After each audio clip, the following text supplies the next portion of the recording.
ಜೀವನದಲ್ಲಿ ಬೆಳಿಬೇಕಂದ್ರೆ ಇರಬೇಕು ಪುಷು. ಈ ಸಿನಿಮಾ ಹಿಂದೆ ನಿಂತವ್ರೆ ನಮ್ಮ ಯಶು. ಅವರ ಮುಂದಿನ ಸಿನಿಮಾ ಟಾಕ್ಸಿಕ್ಕು, ಅಣ್ಣನ ಸೆಲೆಕ್ಷನ್ ನಂಬರ್ 1 ಕ್ಲಾಸಿಕ್ಕು.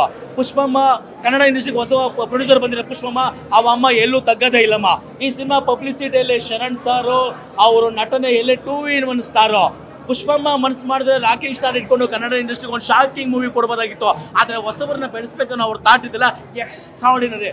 ಇನ್ನು ಈ ಒಂದು ಹೊಸಬರನ್ನ ಬೆಳೆಸೋ ಕೆಲಸಗಳು ಮಾಡಿದ್ರೆ ನಮ್ಮ ಕನ್ನಡ ಇಂಡಸ್ಟ್ರಿಗೆ D boss, DS boss, Rachita Ram ಅಂತ ಆಕ್ಟರ್ಸು ಇನ್ನೊಂದಷ್ಟು ಜನ ಬರ್ತಾರೆ. ಕನ್ನಡ ಇಂಡಸ್ಟ್ರಿ ಶೇಕ್ ಆಗುತ್ತೆ. ಇನ್ನು ಕೊತ್ತಲವಾಡಿ ಅಂದ ತಕ್ಷಣ ಏನಪ್ಪ ಕೊತ್ತಲವಾಡಿ ಅಂತೆಲ್ಲ ಕನ್ಫ್ಯೂಸ್ ಆಗ್ತಾರೆ. ಕೊತ್ತಲವಾಡಿ ಅಂದರೆ ಈ ಮೈಸೂರಿನ ಕರೆ ಇರುವಂಥ ಒಂದು ಹಳ್ಳಿ. ಆ ಒಂದು ಹಳ್ಳಿನಲ್ಲಿ ಜನ ಯಾವ ರೀತಿ ಇರ್ತಾರೆ, ಯಾವ ರೀತಿ ಬದುಕ್ತಾರೆ, ಅವರ ಸಮಸ್ಯೆಗಳೇನು, ಅವರ ಕಷ್ಟಗಳೇನು, ಅವರ ಒಂದು ಕಷ್ಟಗಳಿಗೆ ಇತರ ತಗೊಂಡ್ರೆ ಈ ಪಟ್ಟಿ ಅನ್ನೋ ಒಂದು ಹಿಂಸೆ ಯಾವ ರೀತಿ ಟಾರ್ಚರ್ ಕೊಡ್ತಾರೆ ಅಂತ ಒಂದು ಸಮಯದಲ್ಲಿ ಯಾವುದೋ ಒಬ್ಬ ನಾಯಕ ನಿಮ್ಮನ್ನ ಬಡ್ಡಿಯಿಂದ ಪಾರು ಮಾಡ್ತೀನಿ, ಅದಕ್ಕೊಂದು ದುಡ್ಡು ಅವನು ಇದು ಮಾಡೋದಾಗುತ್ತೆ ಅಂತ ಹೇಳಿ ಎತ್ಕೊಂಡು ಅವ್ರನ್ನ ಮರಳು ಮಾಪಿ ಕೊಡ್ತಾನೆ.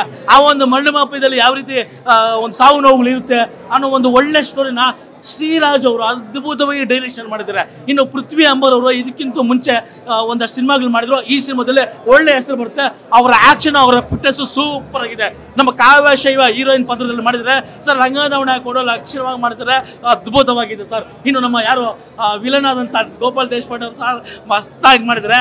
ಸಿನಿಮಾ ಸ್ಟೋರಿನ ಅವರೇ ಹೇಳ್ಕೊಂಡು ಹೋಗ್ತಾರೆ, ಎಲ್ಲೂ ಬೋರಾಗೋದಿಲ್ಲ. ಆರೆಂಜ್ ಆಕ್ಷನ್ ಮಾಡಿದ್ದಾರೆ. ಇನ್ನು ರಾಜೇಶ್ ನಟರಂಗ ಅವರು ಕೂಡ ಪೊಲೀಸ್ ಪಾತ್ರದಲ್ಲಿ ಒಂದು ಒಳ್ಳೆ ಅಂದರೆ ಈ ರೀತಿ ಜನಗಳು ಈ ರೀತಿ ಒಂದು ಇಲ್ಲಿಗಲ್ ಮಾಡ್ತಾ ಇದ್ರೆ ಅದು ತಡೆಯುವಂಥ ಕೆಲಸದಲ್ಲಿ ಒಂದು ಒಳ್ಳೆ ಅಧಿಕಾರಿ ಸ್ಥಾನದಲ್ಲಿ ಮಾಡಿದ್ರೆ ಸರ್. ಟೋಟಲ್ ಹೇಳ್ಬೇಕಾದ್ರೆ ಫಿಲ್ಮ್ ಚೆನ್ನಾಗಿದೆ, ತುಂಬ ಮಸ್ತಾಗಿದೆ.